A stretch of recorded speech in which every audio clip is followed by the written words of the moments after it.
Hey everybody, and welcome to the small group discussion guide for the fourth week of Advent and our series, All Earth is Waiting. Our text from this past Sunday was Revelation chapter 21, verses 1 through 8. We finished up the series, and so if you have your Bible open there, let me invite you to read along with me, beginning in verse 1. Then I saw a new heaven and a new earth. For the first heaven and the first earth had passed away, and the sea was no more.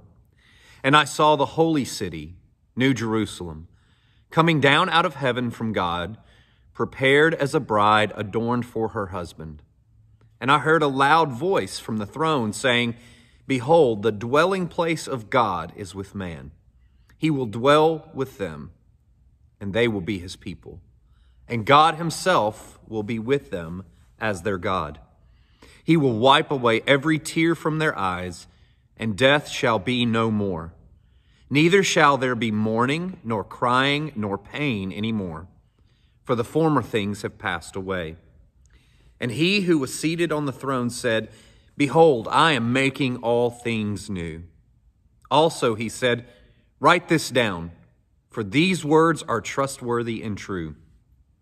And he said to me, It is done. I am the Alpha and the Omega, the beginning and the end. To the thirsty I will give from the spring of the water of life without payment. The one who conquers will have this heritage, and I will be his God, and he will be my son. But as for the cowardly, the faithless, the detestable, as for murderers, the sexually immoral, sorcerers, idolaters, and all liars, their portion will be in the lake that burns with fire and sulfur, which is the second death. My son Grady and I, we are massive Mandalorian fans. I don't know if you are familiar with that show, but it's part of the Star Wars story. But we are huge loyalists when it comes to the Mandalorian show. And there's a new episode that comes out every single Friday. And that week, during the week, he asks me just about every day, is Mandalorian coming out today? Is it coming out today? Is it coming out today? And that is the hardest, the longest week. Those 6 days, those 7 days in between episodes airing is the longest period of time for that little boy. He loves it, and it is so hard for him to wait. And then just this morning, I actually told him that this is the last episode coming up for the season, and he's going to have to wait a whole year for the next season. And that almost crushed him because he loves it so much. He is so dedicated to that show and to that character and to the whole thing that waiting is hard for him. And that's exactly what Advent is. It's waiting. That's what we've been talking about throughout this series.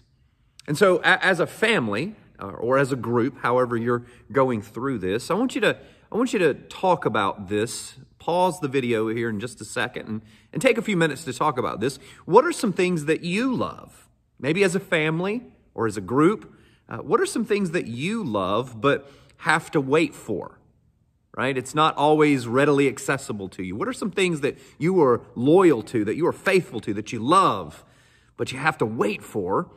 And then why is waiting so hard? So pause the video, talk about that for a few minutes as a family, as a group. What are some things that you love, that you're loyal to, but that you have to wait for? And then why is waiting so hard?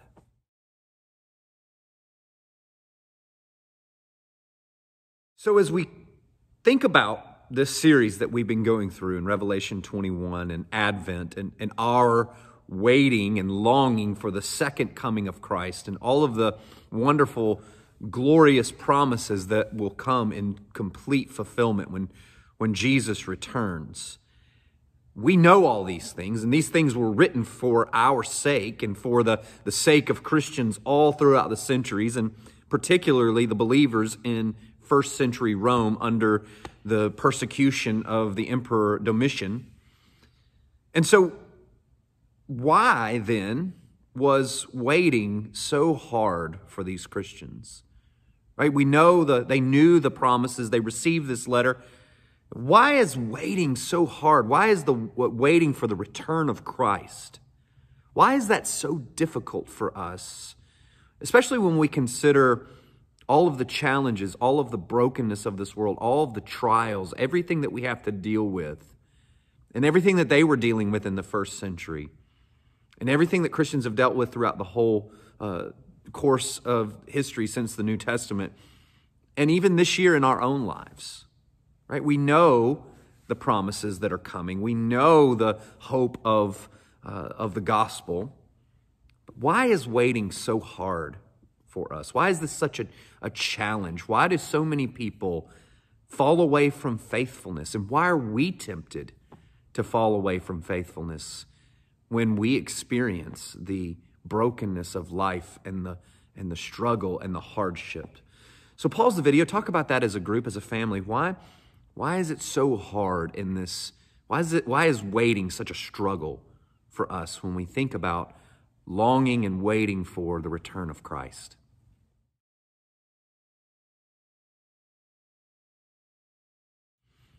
And so as we think about waiting and longing and the struggle, the journey as Christians through this broken and fallen world and everything we have to deal with, this past Sunday I said in my sermon that waiting, right, this faithful waiting is the crucible of faith. It's what forms us, right? And the Bible talks about this repeatedly throughout the New Testament, that patient endurance is being formed in us to ultimately form Christ's likeness, to shape us into the image of Christ. And, the Apostle Paul talked about wanting to know the power of the resurrection, but also wanted to share in the fellowship of the sufferings of Christ.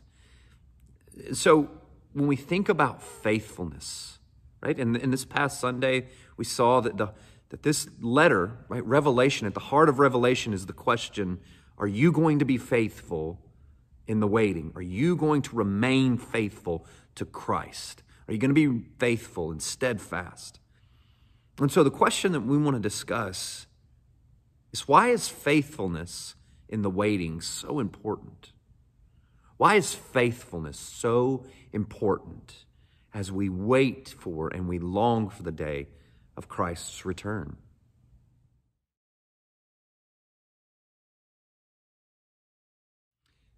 Now, as a family, as a group, I want you to take a few minutes and read Matthew chapter 24, verses 36 through 51.